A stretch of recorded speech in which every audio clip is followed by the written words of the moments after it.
සුබ දවසක් ඔබට. මම වෛද්‍ය ආනන්ද ජයවර්ධන, ශල්‍ය වෛද්‍ය විශේෂඥ. ඒ වගේ විශේෂ නොන්දක් දක්වන රූපලාවන්‍ය සැත්කම් සඳහා. ඉතින් ඔබට පේන ඇති අද දවසේ මගෙත් එක්ක තරුණ කාන්තාවක් ඇවිල්ලා ඉන්නවා. ඔබට මතක නම් මම කලින් වීඩියෝ එකක් කරා ඇගේ තිබුණ වෙනසක්, ගේ නහයේ ලොකු උපන්ලපයක් තිබුණා. නමුත් ඔබට පේන ඇති දැන් ඇය වෙනස් වෙලා කියලා. ඉතින් මේක තමයි ඇත්තට මේ කොස්මෙටික් සර්ජරි වල එහෙම නැත්නම් මේ රූපලාවන්‍ය සැත්කම් වල තියෙන විශිෂ්ටත්වය. ඉතින් සමහරට ලංකාවේ බොහෝ දෙනෙක් දන්නේ නැහැ මේ දේවල් මේ තරම් සාර්ථකව කරන්න පුළුවන් කියන එක අවබෝධයකුත් නැහැ. ඉතින් පොඩ්ඩක් දීපිකා මහත්මියත් එක්ක කතා කරමු. ඇයට කලින් තිබුණ ප්‍රශ්නේ සහ දැන් ඇයට ඇති වෙලා තියෙන අලුත්ම තත්ත්වය මොකද්ද කියලා. ඉතින් කොහොමද මේ දීපිකා, අපිට මතකයි අපි මාස 3-4කට කලින් ඔයාගේ ඔපරේෂන් එක කරේ. ඔයාලට දැන් මොනවද හිතෙන්නේ? ගොඩක් සතුටුයි ડોක්ටර්, මේ ඔපරේෂන් එක කරා. ගොඩක් සතුටුයි. ඔයා හිතුවේ නැහැ කැට මුලින් මට මතකයි ඔයා කිව්වා මේ ඔයා හිතුවේ නැහැ කිව්වා මේක අයින් කරන්න පුළුවන් ඇති කියලා නේද? ඔව් ડોක්ටර්. ඔය ඇත්තටම දීපිකා මහත්මියට න අවුරුදු 32ක් වෙනවා වගේ නේද? ඔව්. දීපිකා මහත්මියට අවුරුදු 32ක් වෙනවා. බයි ඒ වෙනකමුත් ඇයි දැනගෙන හිටියේ මේ වගේ දෙයක් සාර්ථකව කරන්න පුළුවන් කියලා. ඉතින් ඔබට බයක් දැනුන්නේ නැද්ද මේක මේ නහය උඩ මේ වගේ ලොකු උපන්ලපයක් මේ වගේ ගෙඩියක් අයින් කරන්න ගියාම එක එක විවිධ මත තියෙනවා.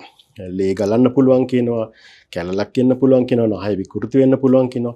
මේ වගේ ගැටලු වගේ මොනසට ආවේ නැද්ද මේ ඔපරේෂන් කරන්න ලෑස්ති වෙනකොට? නෑ, මම ડોක්ටර්ගේ වීඩියෝ බැලුවා. මට එහෙම බයක් එහෙම මොකුත් දැනුන්නේ නෑ. ඒ නිසා බය නැතුව ආවා. ඒ කියන්නේ ඔබට විශ්වාසයක් ඇති වුණා මම කරලා තියෙන සැත්කම් එක්ක ඔබට විශ්වාසයක් ඇති වුණා මේක කරන්න පුළුවන් කියන එක. ඔව්. එතන දැන් ඔබට ඇතුළත තියෙන සත්‍යය මොකක්ද? දැන් ඔබට සතුටුද මේ ගැන? නැත්නම් ගමේ මේ ගැන අනිත් කට්ටිය කොහොමද කතා වෙන්නේ? ඔයාව අලුතින් දැක්කම ඔබේ දැන් පන් දවස් ඉඳලා මේ ප්‍රශ්නේ තිබුණේ. ඒතකොට දැන් ඒ තත්ත්වයට එක්ක දැන් අවුරුදු 32කින් පස්සේ මූණ වෙනස් වෙලා තිනවා. ඉතින් එතකොට ඔබට ගමේ අය කොහොමද රියැක්ට් කරන්නේ? පවුලේ කට්ටිය, යාළුවෝ මොකක්ද මොන වගේ තත්ත්වයක්ද ඇති වුනේ ඊට පස්සේ?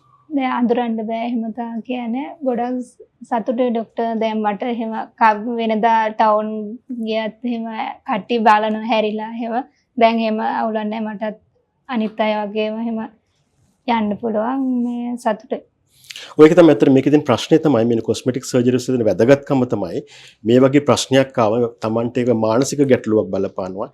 ඒ වගේම සමාජමය ගැටලුවක් බලපානවා. ඉතින් මේක ෆිසිකල් ප්‍රශ්නයක් නොවුනත් කියන්නේ වෙනත් සංකූල වෙනත් ප්‍රශ්න නොවුනත් මේක ඇති වෙන ප්‍රශ්නේ තමයි මානසික සහ සමාජමය ප්‍රශ්න.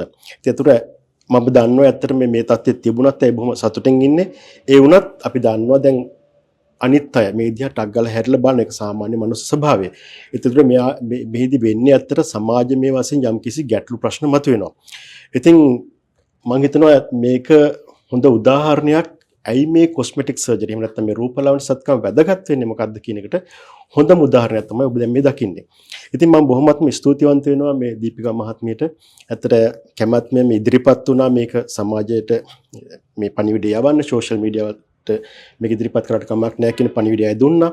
ඉතින් බොහොමත්ම ස්තුතියි ඔබට. ඇත්තට මමත් ගොඩක් සතුටු වෙනවා මේ වගේ සාර්ථක සත්කමක් කරන්න පුළුවන් වීම සහ මේ පණිවිඩය අපේ සමාජයට ලබා දෙන්න පුළුවන් වීම ගැන.